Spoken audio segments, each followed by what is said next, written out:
আজ থেকে অনেক অনেক বছর আগে শ্রী চৈতন্য বলেছেন, প্রেম হলো ভক্তির ন্যায় স্বতঃস্ফূর্ত, যা কোনো বাধাই মানে না। সত্যি তো, ধর্ম, বর্ণ, জাতি কিংবা লিঙ্গের বাধা প্রেম মানে না। পৃথিবীতে নারী পুরুষের পাশাপাশি এমনও কিছু মানুষ জন্মগ্রহণ করেন যারা তাদের শরীর ও মননে একই সঙ্গে পুরুষ ও নারী উভয় সত্তাই বহন করেন। সেরকমই বাস্তব থেকে অনুপ্রাণিত একটি রূপান্তরকামী নারীর জীবনযুদ্ধের কাহিনী নিয়ে আজকে ডিসকভারি এর পক্ষ থেকে আমাদের বিশেষ নিবেদন, ইন্দ্রাণী।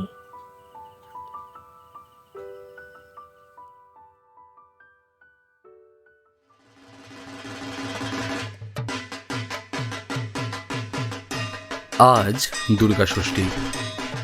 আজ জমিদার বাড়িতে বড়ই খুশির দিন।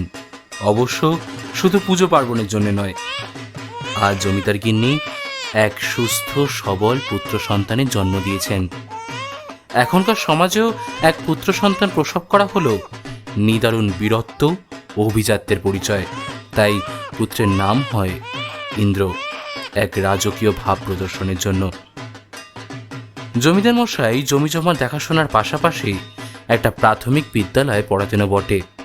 তবে সেই দুর্গা ষষ্ঠীর দিন তার ব্যবহার ছিল সত্যই বড় আশ্চর্যজনক। হিজড়েদের দল সেদিনই ইন্দ্রকে আশীর্বাদ করতে আসে। কই গো, কই বেটার বাপ মা কই?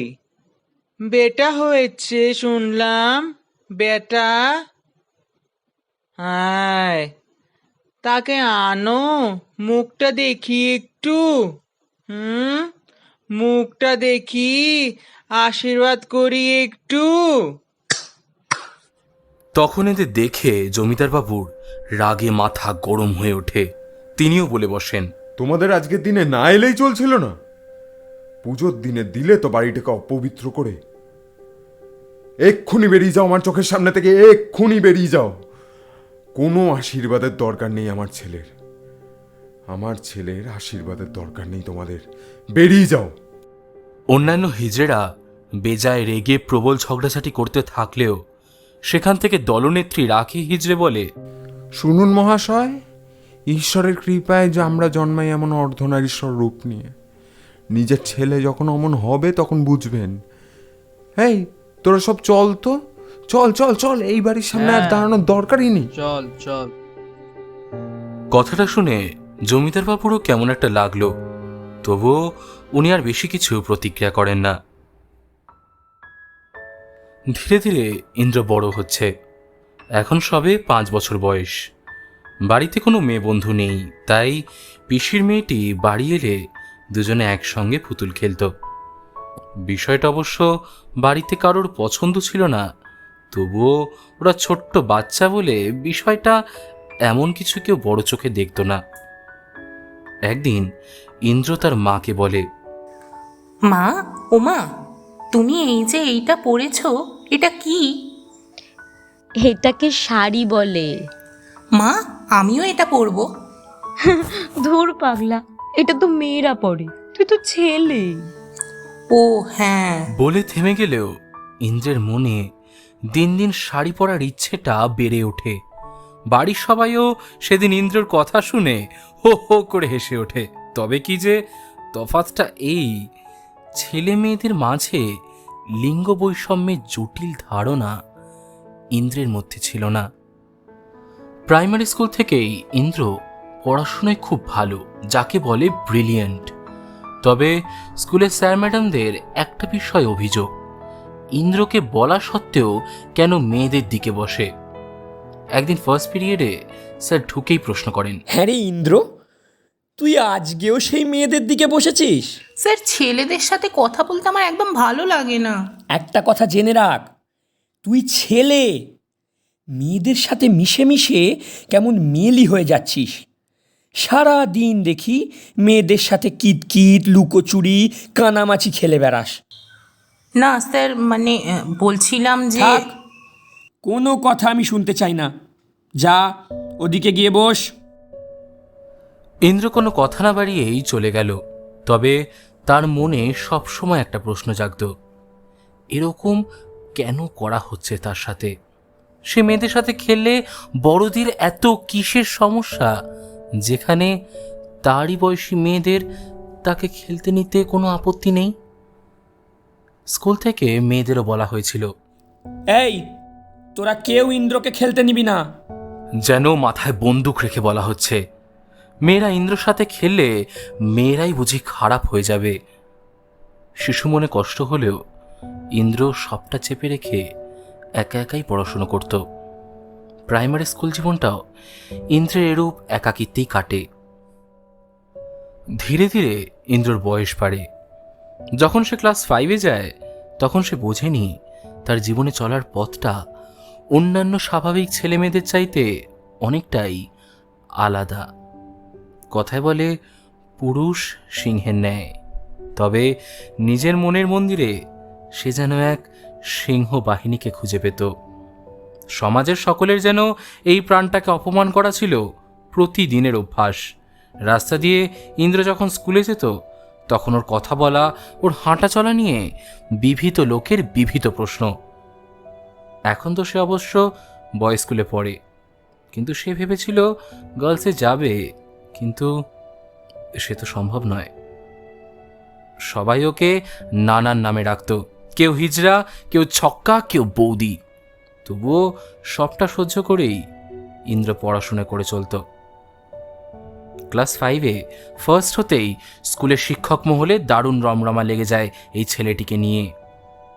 তবুও পড়াশুনো আর ভদ্রতা সভ্যতার দিক থেকে স্কুলের শিক্ষকরা ইন্দ্রকে তার মেয়েলিপনা লক্ষ্য করেও কোনো দোষ দিতেন না। ধীরে ধীরে ইন্দ্র নিজেও নিজের নারী সত্তা টের পায় ও তার অস্তিত্ব সম্পর্কে সচেতন হয়। ক্লাস 8 ও 9-এ পরপর 2 বছরই ইন্দ্রের একটা দারুণ শিক্ষা হয়। একবার ইন্দ্রকে কয়েকজন সিনিয়র দাদা একটা ঘরে জোর করে বন্ধ করে দেয়। তারা বলে, এই শোন, সারা তুই ছেলে হয়ে মেয়েদের মতো ন্যাকামি মারিস কেন? হ্যাঁ, এই বালটা কি আদৌ ছেলে? শালা কেউ বিশ্বাস করবে? ও তাই নাকি? তাহলে তো প্যান্টটা খুলে দেখতে হয়। দেখি, খোলো খোলো বাবু, খোলো খোলো, প্যান্টটা খুলে দেখাও দেখি।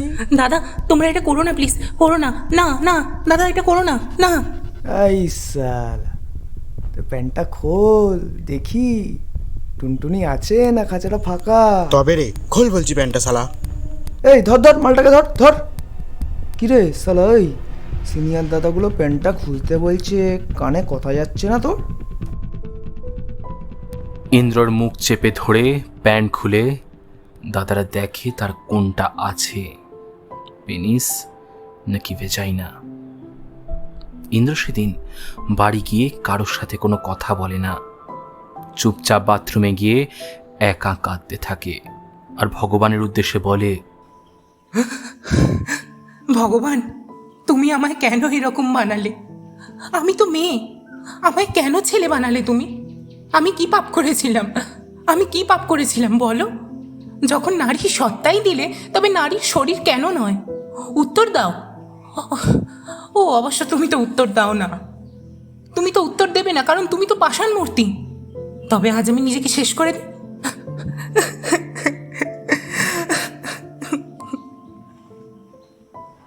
সেদিন ইন্দ্র ভেবেছিল নিজেকে শেষ করে দেবে, তবে আত্মহত্যা তো আর সমস্যার সমাধান করে না। তাই ইন্দ্র বুঝেছিল, যদি সে প্রতিবাদী না হয়ে ওঠে, তবে সমাজ তাকে বাঁচতে দেবে না, সে নিজের মতো করেই বাঁচবে। ধীরে ধীরে ইন্দ্র নিজের বাঁচার কায়দা বদলাতে থাকে, চুল বাড়াতে থাকে, সাজগোজ করতে থাকে। অবশ্য ইন্দ্রর বিপক্ষে যে সবাই ছিল তা নয়, অনেকে ইন্দ্রর পাশেও দাঁড়িয়েছিল। তবে আত্মীয় স্বজনদের ইন্দ্রর আচরণ নিয়ে প্রবল আপত্তি থাকায় জমিদারবাবু ও গিন্নিমা তাকে সাইকিয়াট্রিস্ট ঈশানী চ্যাটার্জির কাছে নিয়ে যায়। ডক্টর ঈশানী চ্যাটার্জি ইন্দ্রকে সমগ্র LGBTIQ কমিউনিটির ধারণা দেয়। ইন্দ্র যেন তার কথায় নিজের অস্তিত্বের মধ্যে এক নতুন জোয়ার খুঁজে পায়। জানতে পারে সেক্স রিঅ্যাসাইনমেন্ট সার্জারির কথা। আচ্ছা, আমার এই যে সমস্যাটা হয়েছে, এটা কি কোনো রোগ? না না, রোগ কেন হতে যাবে? এটা সম্পূর্ণ স্বাভাবিক। বিজ্ঞানীদের গবেষণা বলছে কিছু বিরল জেনেটিক গঠন ও শরীরে নারী হরমোনের আধিক্যের ফলে এরূপ ঘটনা ঘটেই থাকে। তাছাড়া মধ্যযুগে সমকামিতা স্বীকৃত ছিল। 1861-তে ব্রিটিশরা সমকামিতাকে 377 ধারার মাধ্যমে বেআইনি ঘোষণা করেছিল ঠিকই, কিন্তু আজ সে ধারাও বাতিল হয়েছে। তা ডক্টর, আমি কি কখনো মেয়ে হতে পারবো? ঠিক পারবে। SRS সলিউশনের সাহায্যে তুমিও একদিন মেয়ে হতে পারবে। সবটা শুনে যেন আশার সঞ্চার হয় ইন্দ্রর মনে। তবে তার জীবনের এই এক ভুল যে সে তার বাবা মাকে একটু বেশি ভালোবাসত। সাইকিয়াট্রিস্ট নিষেধ করা সত্ত্বেও সে নিজের অস্তিত্বের কথা মুখ ফসকে বলে ফেলে। ইন্দ্র জানত না যে মা বাবার তাদের সন্তানের প্রতি এই ভালোবাসাটাও শর্ত সাপেক্ষ ও চাহিদা কেন্দ্রিক। বাবা ইন্দ্রকে ভীষণ মারধর করে। শালা, ছেলে জন্ম দিলাম আর হয়ে গেলি মেয়ে? ছি ছি ছি ছি ছি ছি, তোরা কি প্রকৃতির কোনো নিয়ম মানবি না? আমি সবাইকে বুক ফুলিয়ে বলে বেড়ালাম যে আমার একটা ছেলে হয়েছে, আর আমার সেই গর্ব কিনা তুই মাটির সাথে মিশিয়ে দিলি। না, তুমি ওরকম করো না। এতে ওর কি দোষ বলো?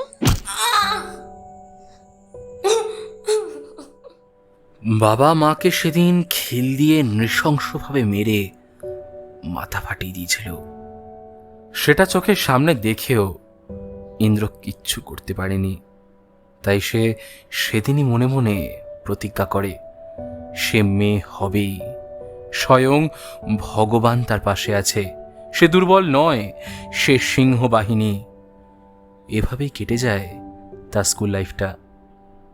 প্রতিদিন ইন্দ্র অপমানিত হওয়ার সত্ত্বেও একটুও ভেঙে পড়ে না। নিজের জীবনটা নিজের মতো করে গড়ে তোলে। এমনভাবে বেশ অনেক দিন কেটে গেছে। ইন্দ্রের অস্তিত্বের টানাপোড়েনের মধ্যেও উচ্চ মাধ্যমিকের পর ক্যালকাটা ইউনিভার্সিটিতে ইন্দ্র বাংলা অনার্স নিয়ে ভর্তি হয়। পরিবারে প্রায় ততদিনে সবাই জেনে গেছে ইন্দ্র একজন ট্রান্স ওম্যান। পরিবারে মা বাদে কেউই সাপোর্ট করেনি ইন্দ্রের এই নারী সত্তা। অবশ্য ইন্দ্রের তাতে কিছু যায় আসতো না। মোটামুটি টিউশনি করে নিজের খরচাটা সে চালিয়ে নিত। পাশাপাশি সে খুঁজে পেয়েছে নিজের মতো কিছু মানুষকে। এবছর আগমনীর অনুষ্ঠানে ইন্দ্র কলেজে দেবী দুর্গার চরিত্রে নাচ করবে। বাড়িতে চরম আপত্তি থাকা সত্ত্বেও ইন্দ্র অভিনয় করবে, এ তার প্রতিজ্ঞা। যেহেতু শরীরে নারী হরমোনের আধিক্য রয়েছে, ইন্দ্র তাই স্বল্প লোমশ মসৃণ ত্বকে শাড়ি জড়ালে তাকে কোনো মেয়ের চেয়ে কম সুন্দর লাগতো না। চুলটা ঘাড় অব্দি নেমে এসছে। কলেজেও সবাই চায় ইন্দ্রই দেবী চরিত্রে নাচ করুক। বেশ কয়েকদিন ধরে একটি ছেলে চুপি চুপি ইন্দ্রদের রিহার্সাল দেখছিল। হ্যাঁ রে, ওই ছেলেটা কে রে? ইন্দ্র শতরূপাকে জিজ্ঞেস করল। শতরূপা হলো ইন্দ্রর প্রিয় বন্ধু। কে? ওহো, ওটা ওটা তো নিখিলদা। আরে আমাদের চেয়ে 2 বছরের সিনিয়র। ইন্দ্র আর এই নিয়ে কথা বাড়ায় না। যৌবনের ছোঁয়া তো তার শরীরেও লেগেছে। ভালোবাসতে তারও ইচ্ছে হয়, তবে কোনো এক পুরুষকে। ইন্দ্র মতো মেয়ের কপালে ভালোবাসা বলে কিছু আছে কি না সেটা সে জানে না।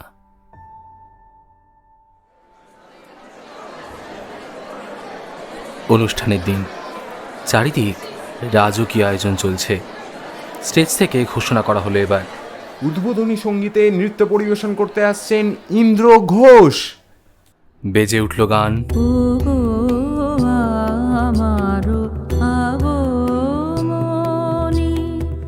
স্টেজের দর্শকদের আসনে বসেছিল নিখিল।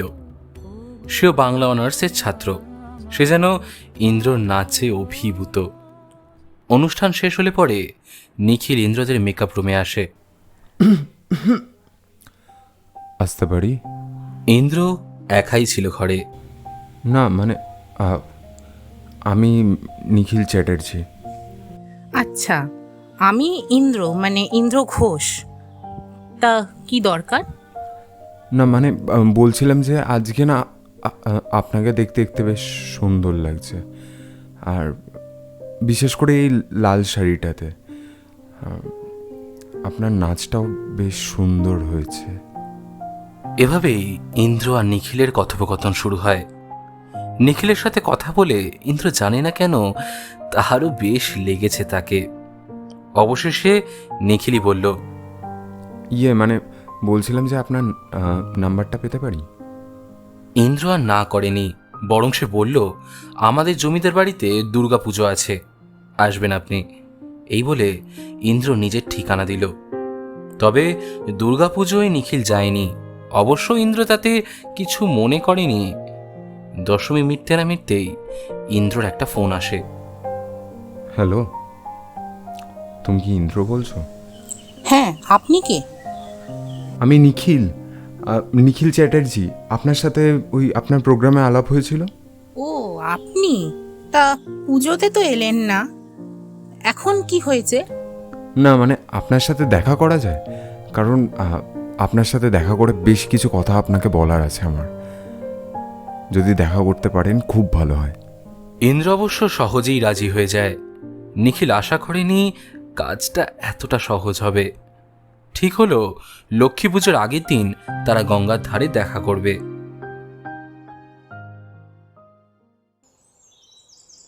সময়টা বিকেল 5টা। নিখিল অপেক্ষা করছে। ঘড়িতে তখন 5:05। গঙ্গার ধারে স্নিগ্ধ মায়াময় পরিবেশ। একটু দেরি হয়ে গেল আসতে। ইন্দ্র আওয়াজ এলো পেছন থেকে। এ কি? না না, ঠিক আছে ঠিক আছে, এই নিন, এটা আপনার জন্য। উমা, এটা তো চকলেট। আপনি কি করে জানলেন চকলেট আমার খুব প্রিয়? ওই আপনার এক বন্ধু সেদিনকে বলছিলেন যে আপনার চকলেট খুব পছন্দের, তাই আর কি। তা কেন ডেকেছেন জানতে পারি কি? মানে আপনার সাথে একটু কথা ছিল। মানে সেদিনকে আপনার পারফরমেন্স দেখার পর থেকে আমার মানে কি করে বলো, আরে মানে আমার না খুব ভালো লেগে গেছে আপনাকে। কিন্তু মানে আমি তো মেয়ে নই, আমার শরীরটা যে পুরুষের। আমি জানি, মানে আমি জানি, আমি বুঝি আপনার কষ্টটা, যে আপনি মেয়ে নন, কিন্তু আপনার ভেতরের মানুষটা তো মেয়ে। আচ্ছা আপনি বলুন, আমি কি আপনার এই কষ্টের এক চিলতে হাসির কারণ হয়ে উঠতে পারি না? ইন্দ্র চুপ। সে বুঝতে পারছে না কি বলবে। তবে সত্যি বলতে মনে মনে ইন্দ্ররও নিখিলকে বেশ পছন্দ হয়ে গেছে। তবুও এই স্বার্থবাদী সমাজকে তার বড় ভয়। সারা জীবন এভাবে শর্ত ছাড়া আর স্বার্থ ছাড়া ভালোবেসে যেতে পারবেন তো? পারবো। ইন্দ্রর হাত দুটো নিখিল ধরল। আমি আপনাকে সারা জীবন এইভাবেই ভালোবেসে যাব। এখনো আপনি? আচ্ছা বেশ, তাহলে এবার থেকে না হয় তুমি বলবো। গঙ্গার ধার থেকে কিছুটা গেলেই নিখিলের বাড়ি। 2 বছর হলো তার মা গত হয়েছেন। বাবাও সেভাবে ছেলের মন বোঝে না। নিখিল বাস্তবে স্বল্প হলেও নিজের সমকামিতার সন্ধান পেয়েছিল। আবার তার মেয়েদেরও ভালো লাগতো। বিজ্ঞানের ভাষায় যাকে বলে উভকামী বা বাইসেক্সুয়াল। এভাবেই দিন দিন নিখিল আর ইন্দ্রর সম্পর্কটা বেশ গাঢ় হতে থাকে। দেখতে দেখতে পেরিয়ে গেল 2 বছর। ইন্দ্র আর নিখিল এখন মানসিকভাবে একে অপরকে খুব ভালো করে চিনে গেছে। ইতিমধ্যে ইন্দ্ররও 1 বছর হলো একটি স্কুলে বাংলা শিক্ষিকা। নিখিল এখনও প্রাইভেট টিউশনি করে টেনে টুনে চালাচ্ছে। বাবার ব্যবসায় যোগ দিতে সে ইচ্ছুক নয়, তাই বাবা অন্যত্র থাকেন। আজ প্রায় 2 মাস পর ইন্দ্র নিখিলের বাড়ি এসেছে। সন্ধে তখন 7:10। বাইরে বৃষ্টি হচ্ছে। লক্ষ্মীমাসি নিখিলের বাড়ির কাজের লোক নিখিলকে ডেকে দিলেন। দাদাবাবু, একজন দেখা করতে এইছেন। নিখিল হাতে থাকা জ্বলন্ত সিগারেটটা লুকিয়ে বলল, পাঠাও তাকে। ওমা ইন্দ্র, তুমি হঠাৎ না বলেই চলে এলে যে বড়? কেন, ব্যস্ত ছিলে? টিউশনি আছে বুঝি? না, আজ সবাইকে ছুটি দিয়েছি। এই টিভিতে যে বলছিল এত বৃষ্টি হবে, তাই আর কি। ইন্দ্র এসে নিখিলের পাশে বিছানায় বসল। পরনে একটা সাদা পাঞ্জাবি ও লাল ওড়না। মুখে তার এলোমেলো চুলগুলো এসে পড়েছে। নিখিল তার হাতটা দিয়ে সেগুলো সরিয়ে দিয়ে বলল, তা আজ বাড়ি যেতে হবে না, থাকো না এখানে একটু। আচ্ছা, বেশ। আবার কিছুক্ষণ দুজনেই চুপ। তা মুখটা অমন বাংলার 5-এর মতো কেন? আসলে বাবা আজকে ফোন করেছিলেন, বলছিলেন আমার জন্য পাত্রী দেখছেন। ও, তা ভালো তো। ইন্দ্র হেসে বলল বটে, তবে তারও মনটা খারাপ হয়ে গেল। আচ্ছা, আমাদের এই সম্পর্কটাকে কোনো নাম দেওয়া যায় না? কিন্তু আমরা যে দুজনেই ছেলে, আমরা বিয়ে করব কিভাবে? আমি তো তোমাকেই ভালোবেসেছি জন্ম জন্মান্তরের জন্য, সে তুমি ছেলে হও বা মেয়ে। আর তাছাড়া তুমি তো মেয়েই। সে তো মন থেকে। তাতে কি? একটা কথা বলবো? বলছি, আজ আমি সাইকোলজিস্টের কাছে গিয়েছিলাম। উনি আমায় জিআইডি লেটার দিয়েছেন। এবার আমি আমার সার্জারির ব্যবস্থা করতে পারবো। সত্যি? এক মুহূর্তে যেন নিখিলের মনটা আনন্দে ভরে গেল। তবে অন্যদিকে ভয়ও হলো, যদি ইন্দ্ররও কিছু হয়ে যায়। ইন্দ্র চুপ। ইন্দ্র আরো কাছে এসে নিখিলকে জিজ্ঞাসা করল, ভালোবাসো আমায়? হ্যাঁ, খুব ভালোবাসি তোমায়। উভয় চুপ। ততক্ষণে তাদের দু চোরা চোখ এক হয়ে গেছে। নিখিল নির্দ্বিধায় ইন্দ্রকে নিজের বুকে টেনে নিল। ইন্দ্র কিচ্ছুটি বলল না। সেই ঝড়ের রাতে শক্ত করে আরো জাপটে ধরল একে অপরকে, ভালোবাসার এক তীব্র আকাঙ্ক্ষা নিয়ে। পরের দিন ইন্দ্র বাড়ি ফিরে মাকে সবটা জানালো, তার সিদ্ধান্তের কথা। গিন্নিমা জমিদার বাবুকেও জানালো সবটা। বাবু, এই কাজটা কি না করলেই নয়? তুমি চুপ করো। তোমার আশকারাতেই ওর আজ এই হাল, আর সেটা আমায় বেঁচে থাকতে দেখতে হচ্ছে। ইন্দ্র অবশ্য তার বাবাকে ছোট থেকেই খুব একটা পছন্দ করে না। আর গিন্নিমা স্বামী সন্তানের মাঝে রয়েছেন এক বিশাল দ্বন্দ্বে। বাবা, এটা জেনে রাখো, মধ্যযুগে সমকামিতা ছিল সমাজে স্বীকৃত। আর প্রকৃতি কিংবা ধর্মের কথা বললে অর্ধনারীশ্বর, কৃষ্ণকালী, শিখণ্ডী, বৃহন্নলা, মোহিনী এনারা কেউ থাকতেন না? শ্রী চৈতন্যকে কি সচিমাতা লক্ষ্মীপ্রিয়া আর বিষ্ণুপ্রিয়ার মাধ্যমে ঘরে আটকে রাখতে পেরেছিলেন? পারেননি, কারণ তিনি যে কৃষ্ণপ্রেমে মত্ত। বনমালীর কৃষ্ণপ্রেমের লীলা সে তো তোমার অজানা নয়। তবে কেন বলছো আমি ধর্মের বিরুদ্ধে? সত্য যে সত্যই হয়, তাই জমিদার বাবুর কিচ্ছু বলার ছিল না। বাবা, আমি তো তোমারই সন্তান, বলো। আমি যদি মেয়ে হয়ে একটু সুখে থাকি, তাতে তোমার এত আপত্তি কিসের? বাবু, তুই একদম চিন্তা করিস না, আমি আছি তোর পাশে।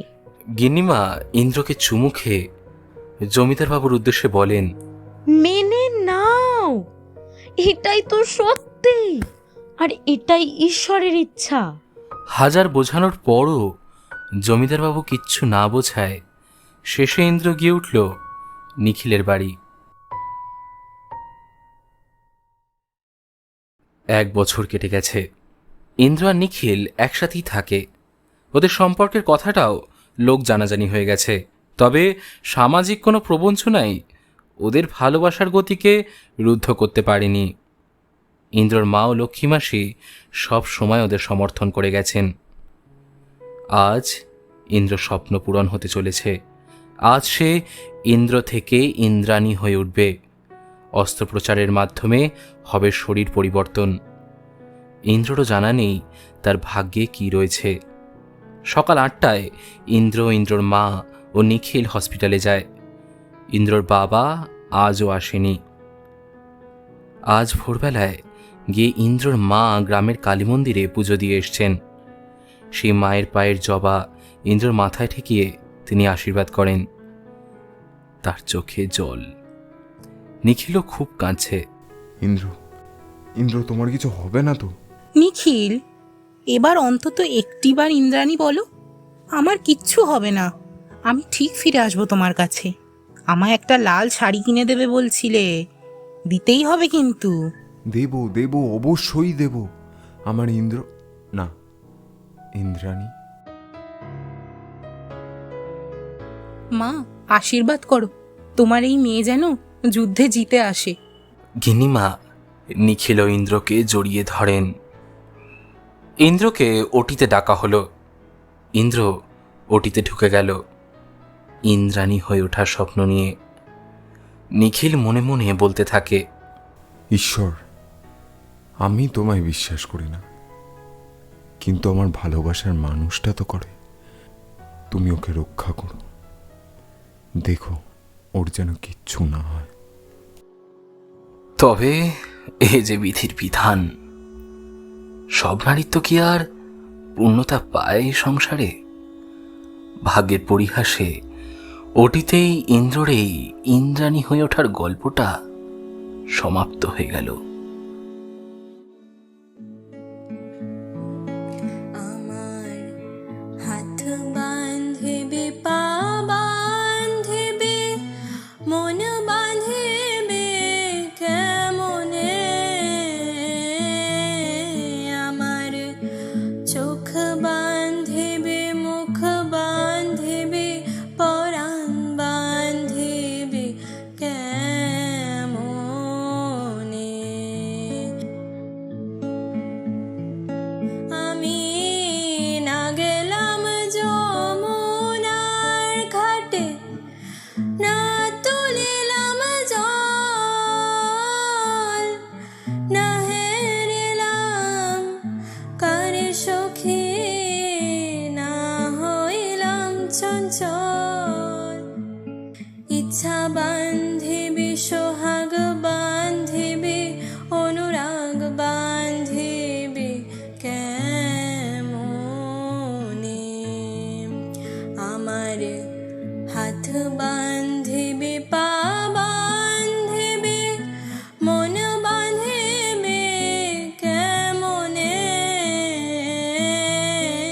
আমার চোখ বান্ধিবে, মুখ বান্ধিবে, পরাণ বান্ধিবে কেমনে।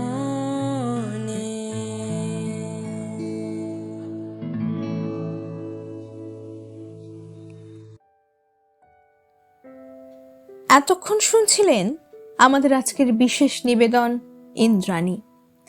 আমাদের প্রত্যেকেরই উচিত এই এলজিবিটি কমিউনিটির বন্ধুদের একটা সুন্দর জীবন উপহার দেওয়া। ঠিক যেভাবে তারা জীবনটাকে বাঁচতে চায় ঠিক সেভাবে। ভালো থাকুক আমাদের সমস্ত এলজিবিটি কমিউনিটির বন্ধুরা।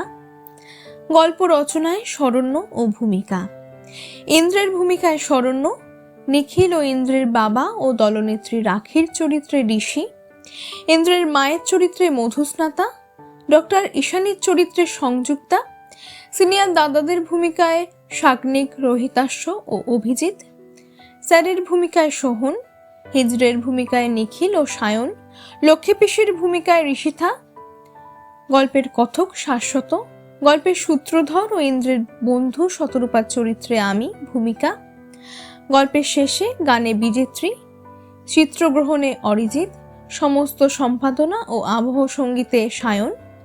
বিশেষ ধন্যবাদ জানাই শরণ্য ও ডিসকভারিউ টিমকে এবং আপনাদের আমাদের পাশে থাকার জন্য।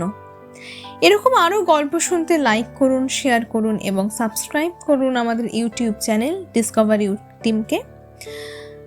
আপনাদের নিজেদের গল্প আপনারা পাঠাতে পারেন ১,৫০০ শব্দের মধ্যে ওয়ার্ড ডকুমেন্ট করে পাঠাতে পারেন আমাদের ইমেল আইডিতে content.discovery@gmail.com। এর সাথে আপনার নাম, ঠিকানা ও ফোন নাম্বার লিখতে ভুলবেন না। আপনাদের সুবিধার্থে নিচের ডেসক্রিপশনে লিংক দেওয়া রইল। দেখা হচ্ছে পরের সপ্তাহে আরও একটি নতুন গল্প নিয়ে।